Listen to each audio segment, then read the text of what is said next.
J'ai cité cette phrase dans mon livre La vie augmentée parce que je dis souvent à mes patients en psychanalyse que la vie, c'est pas une maladie. Nous avons l'habitude de penser que les remèdes à nos difficultés sont à l'extérieur de nous. Alors quand la vie nous confronte à l'inconnu, nous nous précipitons pour trouver, appelons ça, un meilleur pansement, plus moderne, plus vendeur, plus rapide. Et finalement, nous nous rendons compte que ce mal-être en nous ne part pas. Aujourd'hui, je vais vous expliquer comment la psychanalyse et la physique quantique nous apprennent la même chose. Penser le changement au lieu de changer le pansement.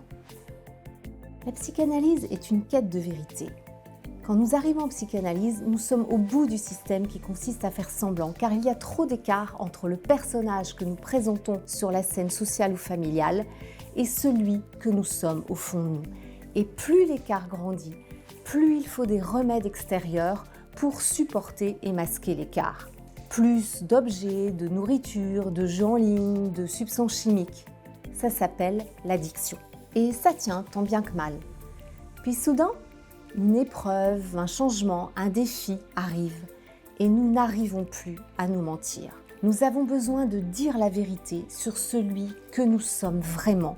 Et c'est à partir de cette vérité que la psychanalyse nous aide à changer notre vie.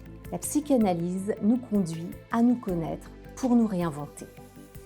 Ce qui est extraordinaire avec la physique quantique, c'est qu'elle confirme cela. Elle confirme que nous avons le pouvoir de changer notre vie à partir de notre pensée, mais en apportant une révolution dans notre vision du monde. Ce que nous apprend la physique quantique, c'est que tout dans le monde, vous, moi, les objets, les lieux, les événements, sont faits de 99,99999% d'énergie et de 0,00001% de matière. Et le paradoxe, c'est que nous apportons toute notre attention à ce 0,0001% de matière, alors que la vraie réalité, c'est l'énergie. Pour changer notre vie, il faut donc d'abord littéralement devenir un autre à l'intérieur de nous, vivre défini par cette nouvelle vision, afin que la réalité la reflète. Je vais vous donner un exemple pour éclairer ce que je viens de dire. Imaginons, vous voulez écrire depuis toujours et vous n'y arrivez pas. Cessez de vous trouver des excuses et des obstacles.